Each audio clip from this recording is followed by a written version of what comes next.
this video, we're going to look to convert Cartesian coordinates, or xy, into polar coordinates. Now, just to recap here, probably up until this point, you have graphed an xy coordinate. For instance, if -10 is x and -13 is y, then you would move left -10, and then you would move down -13 to get a point that's in quadrant 3.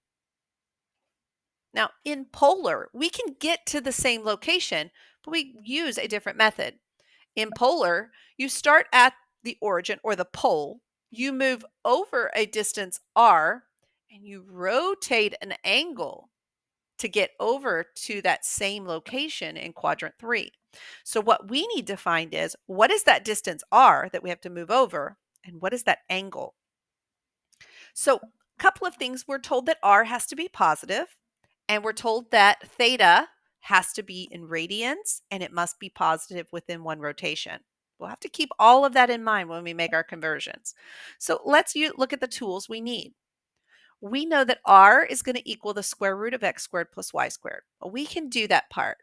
So let's make that conversion. We have x here is -10, and I have y as -13. I want you to notice I did put those in parentheses because I do need to square them. That's going to take care of those negatives. So I've got the square root of 100 plus 169. And that means that r is going to be the square root of 269. I'm going to leave it like that so it's exact as opposed to getting a decimal. And then let's use the second one to find the theta. So I've got inverse tangent of y, which is -13, divided by -10.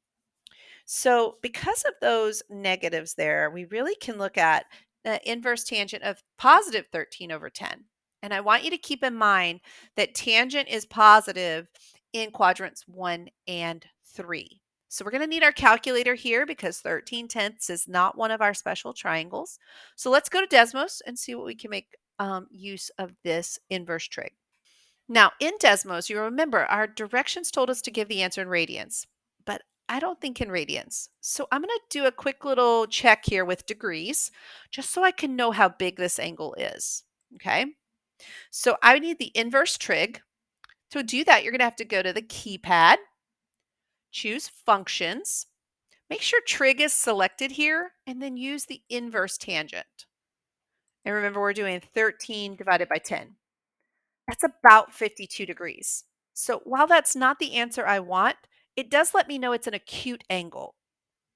So now let's go tell Desmos I want it in radians. So we go back to the wrench. And this time we choose radians.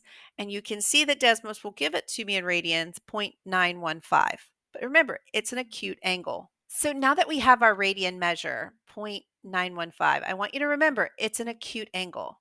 So let's think about r and theta, just to check it. So r, we would start at the pole, we would go over a distance r, and we rotate an acute angle. Do you see how that lands me in quadrant 1? And yet I know that this point that I was given is in quadrant 3. So friends, what I have to do before I give my theta, I have to add 180, or in radians, that would be pi.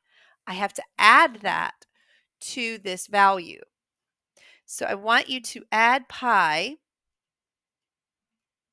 to your 0.915, and we get 4.058. Okay, so when you write your coordinates in polar, you're going to put your r first, comma, and then your theta. Keep practicing with these polar conversions so that you feel comfortable locating not only finding the values of r and theta, but also making sure that they're in the same location, that you land in the same quadrant as your xy coordinate did.